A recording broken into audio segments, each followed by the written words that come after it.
अवां खे आगाह कंदा हलूं। शिकारपुर ठठो टंडो लहर उडेरोलाल तलहार मलकानी शरीफ बाड रहे यारू लुंड पनवाकल शादी लार्ज ठरी बीर वाह मीरो खान हिंगोरजा नंगर पार्कर में भी रैलियूं कढी वयूं आहिनि। खेरपुर नाथनचा ठरी मीरवाह बाकराणी गुपचाणी टंडोबागू पिथोरो गाजीफाड़ शेख बरकियो में भी रैलियूं कढी वयूं आहिनि। सिंध में ॿिन्ही जहाननि जे सरदार हज़रत मोहम्मद मुस्तफ़ा सल्लल्लाहु अलैहि वसल्लम जिन जी विलादत जो जश्न मल्हाए पियो वञे। गुलाम हैदर कुंभ बांधी मसू बुरगड़ी में भी रैलियूं कढी वयूं आहिनि। ख़बर शामिल कयूं पिया। अवां खे आगाह कंदा हलूं। सिंध में ॿिन्ही जहाननि जे सरदार हज़रत मोहम्मद मुस्तफ़ा सल्लल्लाहु अलैहि वसल्लम जे विलादत जो जश्न मल्हाए पियो वञे।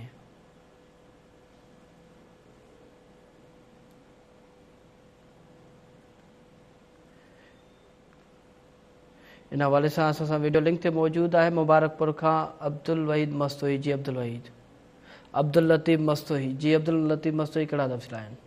दुनिया जी ॿिन्ही जहाननि जो सरदार हज़रत मोहम्मद मुस्तफ़ा सल्लल्लाहु अलैहि वसल्लम जे आमद जो जेको ॾियारो आहे वो भरपूर अक़ीदे एहतराम सां मल्हाए पियो वञे। मुबारकपुर समेत जेके मुख़्तलिफ़ इलाइक़ा आहिनि जुमन शाह जिलानी मीरल पुराणो जंगू कोसो आरफाबाद कोसो समेत जेके मुख़्तलिफ़ नंढा वॾा ॻोठ आहिनि उतां जेके रैली जी सूरत में मरकज़ी मस्जिद गोसिया मस्जिद वटि जेके उहे पहुता हुआ। हिन वक़्तु जेका वॾी रैली आहे उहा बेगारी किनाल ते हलंदी। उन खां पोइ जेको आहे उहा रैली वापसि ईंदी ऐं जंहिंखां पोइ हिते लंगर जो भी बंदोबस्त कयो आहे। दुआ मुल्क की सलामती लाइ भी दुआयूं घुरियूं वेंदियूं। जॾहिं त हर तरफ़ मुबारकपुर समेत हर तरफ़ सरकार जी अहमद जे नारनि जी गूंज आहे। या रसूल अल्लाह सल्लल्लाहु अलैहि वसल्लम नारनि जी गूंज आहे। ॻाल्हि कयूं त सिक्योरिटी जा इंतज़ाम भी इंतहाई सख़्तु कया विया आहिनि। जेके ख़ारिजी रस्ता आहिनि उहे बंदि कया विया आहिनि ऐं जेके जलूस में माण्हू जेके उहे शरीक थियनि पिया त उन्हनि जी जेका उहा चकास कई पई वञे।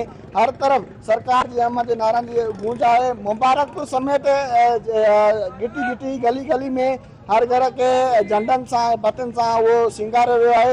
ऐं जॾहिं त आशिक़ाने रसूल तरफ़ां नबी करीम सल्लल्लाहु अलैहि वसल्लम मोहबत जो इज़हार करे संदसि जी विलादत जो ॾियारो वॾी अक़ीदे एहतराम सां मल्हाए पियो वञे। महिरबानी अब्दुल लतीफ़ तफ़सील ॿुधाइण लाइ।